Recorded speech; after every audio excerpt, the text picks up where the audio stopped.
Shalom, selamat malam. Saya Brian Calvin dengan NIM 6424573. Malam ini saya akan mempresentasikan materi pertemuan ketiga tentang implikasi kepercayaan kepada Allah. Sebelum kita mulai itu, mari kita berdoa kepada Tuhan. Tuhan, terima kasih atas berkat-Mu yang melimpah hingga malam ini ya Tuhan. Hingga malam ini saya bisa mengerjakan tugas UTS mata kuliah agama ini ya Tuhan. Tuhan berkati presentasi ini dari awal sampai akhir. Tuhan, kiranya presentasi ini berguna kelak di masa depan. Terima kasih Tuhan. Kami berdoa dalam nama Tuhan Yesus. Haleluya, amin. Baik, sebelum kita mulai mempresentasikan tugas hari ini, alangkah baiknya kita menyanyikan lagu pujian terlebih dahulu. Tak terbatas. Ku kagumi caramu mencintaiku, kau ada di setiap proses hidupku. Di titik terendahku kau hadir untuk mengangkatku. Ku tahu kau tak menyerah akan hidupku. Ku kagumi caramu mencintaiku, kau ada di cerita proses hidupku. Di titik terendahku kau hadir untuk mengangkatku. Ku tahu kau tak menyerah akan hidupku. Tak terbatas kuasamu, tak terduga jalanmu. Kau yang kuandalkan di setiap langkah hidupku. Tak terbatas kasihmu, tak terduga jalanmu. Kau yang ku percaya di segala musim hidupku. Sekian, terima kasih. Baiklah, kita langsung saja masuk ke materi kita, materi pertemuan 3. Saya Brian Calvin, saya dari kelas 642A26 kampus RIPI, mempresentasikan implikasi kepercayaan kepada Allah. Ada teolog yang mengatakan bahwa now more than ever it is vital that we know what we believe, because what we believe determines how we live. Teolog tersebut bernama Donald dari Inggris pada tahun 1982. Kalau memang benar seperti pernyataan ini, bahwa apa yang kita percaya bukan hanya apa pandangan kita tentang Allah, melainkan bagaimana kepercayaan kita kepada Allah menentukan bagaimana kita menjalani hidup kita secara praktis. Oleh karena itu, pada bagian ini kita akan menanya atau bertanya secara kritis apa implikasi kepercayaan kepada Allah sebagai pencipta, penyelamat, dan pembaharu bagi kehidupan sehari-hari. Yang pertama, mari kita bahas implikasi kepercayaan kepada Tuhan sebagai pencipta. Pertama, bahwa sebagai pencipta, Allah adalah sumber dan keberadaan kita.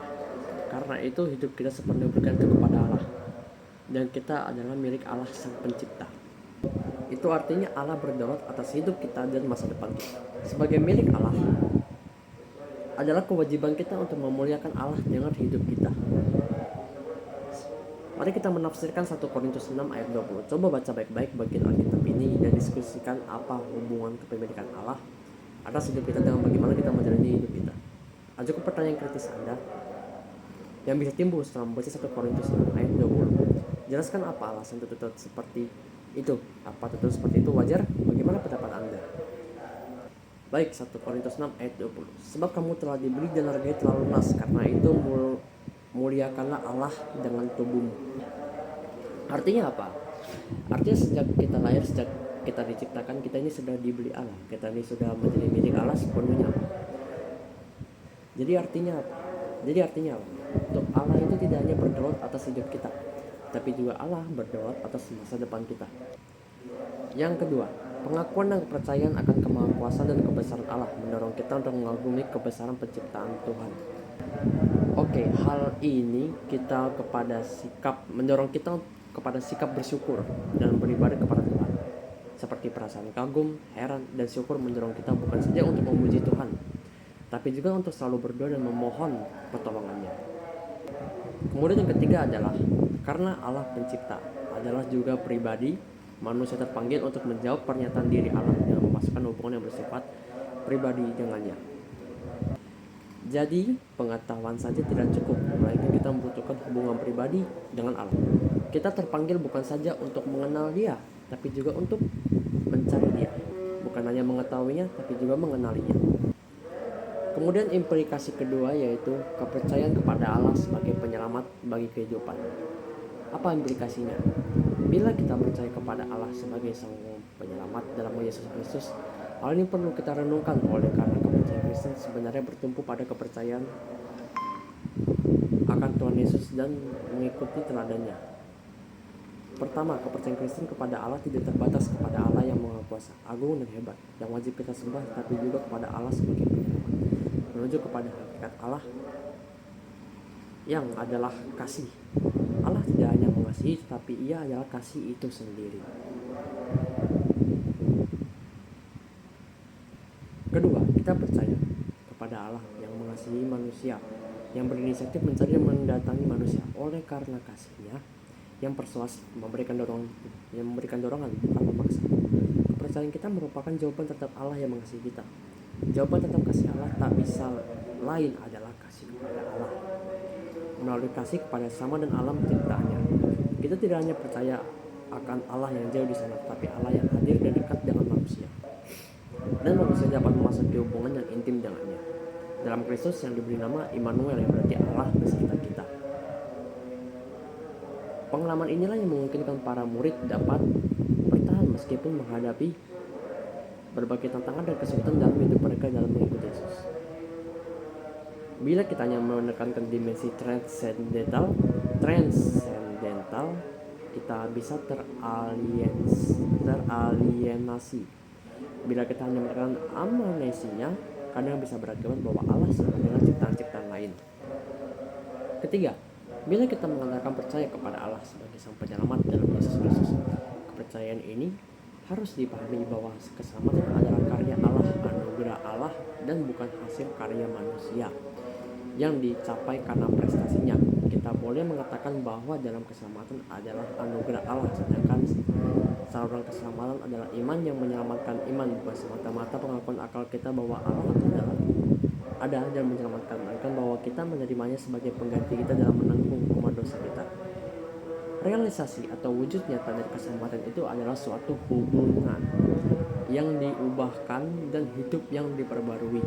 Artinya apa? Artinya kita hidup dalam suatu kualitas hidup karena kita membangun persekutuan dalam Allah yang mendapat ekspresi dan kedekatan hubungan kita dengan sesama dan tanggung jawab memelihara dan alam semesta. Kekristenan menolak pemisahan antara ibadah kepada Allah melalui ritus-ritus keagamaan dengan sikap terhadap sesama dalam arti berlaku adil. Bisa dilihat di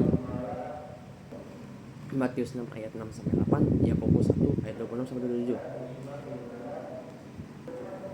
Kemudian ekspresi keselamatan adalah suatu pengalaman penebusan dari hukuman dosa, penebusan dari hidup tanpa makna ke dalam hidup yang bermakna. Meskipun Yesus adalah manusia sejati, Ia juga adalah Allah sejati. Karena itu dalam ibadah baik melalui doa puji-pujian kita dapat mengarahkannya kepada Allah Sang Bapa Pencipta, tetapi juga kepada Yesus Sang Anak Penyelamat. Pada dasarnya sasar kita adalah kepada Allah yang satu yang menyatakan diri sebagai Bapa Pencipta langit dan bumi, pencipta segala isinya, maupun sebagai anak yang menyelamatkan. Kemudian ketiga adalah implikasi kepercayaan bahwa Allah adalah pembaharu dalam Roh Kudus. Pertama, kepercayaan kepada Allah yang menyatakan diri dalam Roh Kudus. Itu artinya adalah bahwa manusia percaya kepada kuasa Allah yang tidak dibatasi oleh ruang dan waktu, dan dapat bekerja dalam diri manusia itu sendiri untuk melakukan pembaruan. Pembaruan itu dalam mencakup pembaruan iman, kepercayaan seseorang, misalnya dari tidak percaya menjadi percaya akan Allah yang Maha Kasih dalam Yesus Kristus. Satu perubahan dalam dan pembaruan akan orientasi hidup, prioritas kehidupan dan sebagainya. Kedua, kuasa Allah melalui Roh Kudus juga dapat memperbarui orientasi nilai dan sikap hidup etis seseorang. Sebagai contoh, dari kecenderungan hidup yang mengikuti keinginan daging menuju kepada kecenderungan hidup yang mengikuti Roh Kudus, sehingga menghasilkan buah roh seperti kasih, damai, sejahtera, sukacita, kesabaran dan sebagainya. Sisanya bisa dilihat di Galatia 5 ayat 22 sampai 23. Kemudian ketiga adalah kuasa Allah yang bekerja melalui Roh Kudus dapat membawa pembaruan di dalam kehidupan persekutuan orang percaya, sehingga mereka dituntun kepada kebenaran dan dimungkinkan untuk tekun dan setia mengemban tugas panggilannya di dunia ini untuk bersekutu, bersaksi dan melayani. Oke, sekian presentasi saya malam ini tentang implikasi kepercayaan kepada Allah. Mohon maaf apabila ada tutur kata yang salah yang tidak mengenakan hati. Saya ucapkan terima kasih. Shalom, salam malam. Tuhan Yesus memberkati.